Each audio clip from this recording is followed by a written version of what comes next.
KPCC executive അംഗമായിരുന്ന വെള്ളനാട് ശശി CPMുമായി സഹകരിച്ച് പ്രവർത്തിക്കും. നിലവിൽ കോൺഗ്രസിൽ നിന്ന് സസ്പെൻഷനിലാണ് തിരുവനന്തപുരം ജില്ലാ പഞ്ചായത്ത് അംഗം കൂടിയായ ശശി. CPMൽ ചേരാൻ തീരുമാനിച്ചതിന് പിന്നാലെ ജില്ലാ പഞ്ചായത്ത് അംഗത്വം ശശി രാജിവെച്ചു. അതിനിടെ കോൺഗ്രസിന്റെ പ്രാഥമിക അംഗത്വത്തിൽ നിന്ന് വെള്ളനാട് ശശിയെ പുറത്താക്കുകയും ചെയ്തു. അലമീൻ വിശദാംശങ്ങളുമായി. അലമീൻ, എന്തൊക്കെയാണ് കൂട്ടിച്ചേർക്കാനുള്ളത്? ആരാണ് ഈ വെള്ളനാട് ശശി? എന്താണ് ഈ വെള്ളനാട് ശശിയുടെ പ്രാധാന്യം? എപ്പോഴാണ് CPMൽ ചേർന്നത്? നികേഷ് KPCCയുടെ മുൻ എക്സിക്യൂട്ടീവ് അംഗമാണ്. വെള്ളനാട് പഞ്ചായത്ത് പ്രസിഡന്റ് ആയിരുന്നു. നിലവിൽ വെള്ളനാട് നിന്നുള്ള തിരുവനന്തപുരം ജില്ലാ പഞ്ചായത്ത് അംഗം കൂടിയാണ് വെള്ളനാട് ശശി. നേരത്തെ തന്നെ പാർട്ടിയുമായി ബന്ധപ്പെട്ട പലതരത്തിലുള്ള പ്രശ്നങ്ങളുണ്ടായിരുന്നു. അത് വെള്ളനാട് സഹകരണ ബാങ്കുമായി ബന്ധപ്പെട്ട ക്രമക്കേട് ആരോപണങ്ങൾ, അതിൽ ശശിക്കെതിരെ ഹൈക്കോടതിയിൽ കേസ് നിൽക്കുന്ന ഒരു സാഹചര്യം. എന്ന് മാത്രമല്ല, കോൺഗ്രസിന്റെ തന്നെ പല പരിപാടികളിലും വെള്ളനാട് ശശി പരസ്യമായി പ്രതിഷേധിക്കുകയും പ്രശ്നമുണ്ടാക്കുകയും ഒക്കെ ചെയ്തൊരു സാഹചര്യം ഉണ്ടായിരുന്നു. വനിതാ അംഗത്തെ കയ്യേറ്റം ചെയ്തൊരു സാഹചര്യം ഉണ്ടായിരുന്നു.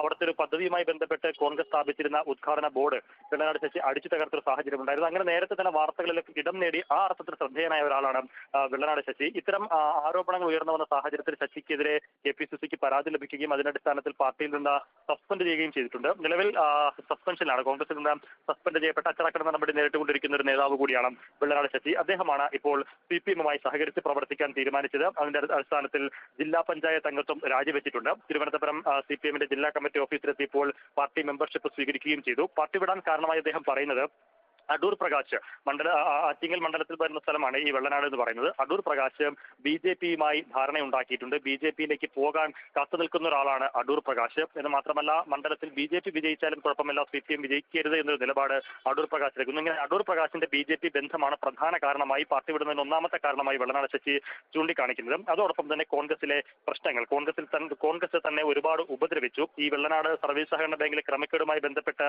ഇല്ലാത്ത ആരോപണങ്ങൾ തന്റെ പിടലിൽ കെട്ടിവെച്ചു അടക്കമുള്ള ആരോപണങ്ങൾ. അങ്ങനെ സഹിക്കാവുന്നതിന്റെ പരമാവധി സഹിച്ചതിന് ശേഷമാണ് കോൺഗ്രസ് വിടുന്നതെന്ന് കൂടി വെള്ളനാട് ശശി പറയുകയാണ്. ഇനി ജില്ലാ പഞ്ചായത്ത് അംഗത്വം രാജിവെച്ച സാഹചര്യത്തിൽ സ്വാഭാവികമായും അവിടെ ഒരു ഉപതെരഞ്ഞെടുപ്പ് വേണ്ടിവരും. വെള്ളനാട് ശശി പാർട്ടി നേതാക്കളെ ഇരുത്തിക്കൊണ്ട് പറഞ്ഞത്, AR റഹീം MP ഉൾപ്പെടെയുള്ളവരെ ഇരുത്തിക്കൊണ്ട് അദ്ദേഹം പറഞ്ഞത്, CPM അനുവദിച്ചാൽ താൻ തന്നെ അവിടെ മത്സരിക്കാൻ തയ്യാറാണ്. അങ്ങനെ മത്സരിച്ചാൽ വിജയിക്കുകയും ചെയ്യും. തന്നെ പരാജയപ്പെടുത്താൻ ആർക്കും ആവില്ല എന്നുള്ള അവകാശവാദങ്ങൾ കൂടി ശശി ഉന്നയിക്കുന്നുണ്ട്. ഏതായാലും ശശി CPMുമായി ചേർന്ന് പ്രവർത്തിക്കാൻ തീരുമാനിച്ചതിന് പിന്നാലെ, ജില്ലാ പഞ്ചായത്ത് അംഗത്വം രാജിവെച്ചതിന് പിന്നാലെ കോൺഗ്രസിന്റെ പ്രാഥമിക അംഗത്വത്തിൽ നിന്ന് അദ്ദേഹത്തെ പുറത്താക്കുകയും ചെയ്തു. കോൺഗ്രസ് നേതൃത്വം അതിനെ കാരണമായി വിശദീകരിക്കുന്നത് നേരത്തെ ഉയർന്നു വന്ന ആരോപണങ്ങൾ.